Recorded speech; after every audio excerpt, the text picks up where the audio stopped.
Eda Eagle, the White Witch of the East. In the lush and fertile lands of Alegbo, where the rivers sang and the forest whispered secrets to those who listened, there lived a woman whose name carried both reverence and fear. Eda Eagle, the White Witch, was a legend born in the village of Abigbo, deep in the heart of Igboland.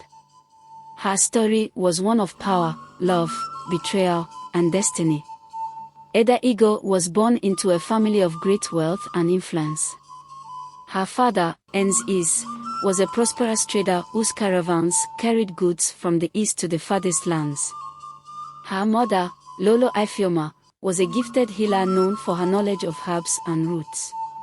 From the day Eda Eagle was born, it was clear she was no ordinary child. Her skin glowed with an ethereal light, and her eyes held a depth that unnerved even the oldest elders in the village. As a child, Eda Eagle would wander into the forest, speaking to unseen beings and returning with herbs that no one had ever seen before.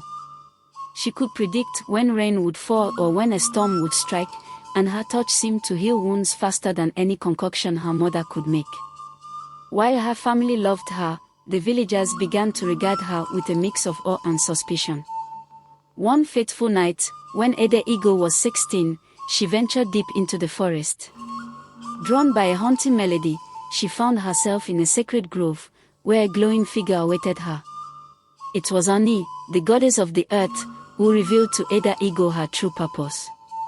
Ani bestowed upon her the Ndunwa Ike, the power of life and balance, and charged her with protecting the land and its people. Eda Eagle accepted her destiny, vowing to use her gifts for good.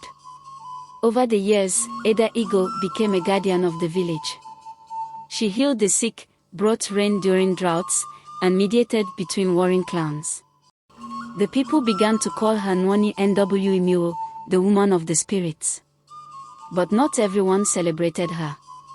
Some elders, wary of her growing influence, whispered that her powers came from dark forces. They feared her, not understanding the divine origin of her gifts. One day, disaster struck. A neighboring village, jealous of Abigbo's prosperity, gathered an army to attack. The warriors approached under the cover of night, their torches casting an ominous glow on the horizon. Eda Eagle, sensing the danger, performed a ritual that called forth a dense mist. The mist confused the invaders, leading them in circles until dawn.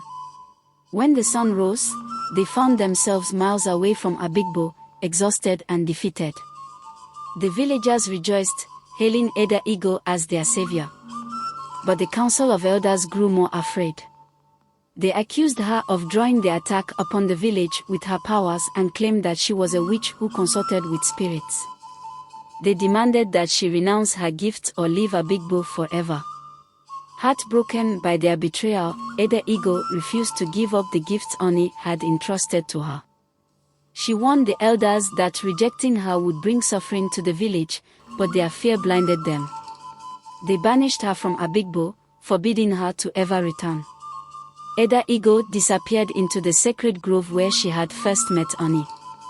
For weeks, the village celebrated her departure, believing they had rid themselves of a threat. But soon, their joy turned to despair. The rain stopped, and the crops withered. Rivers dried up, and illness spread like wildfire. The villagers realized their mistake too late. Desperate, they begged Eda Eagle to return, but she remained hidden. Legends say that she became one with the forest, her spirit watching over the land. On moonlit nights, hunters claimed to see a white figure gliding through the trees, her voice a haunting melody carried by the wind. Over time, Eda Eagle's story became a cautionary tale. She was remembered as a guardian who loved her people despite their betrayal, a woman who wielded the power of the earth itself.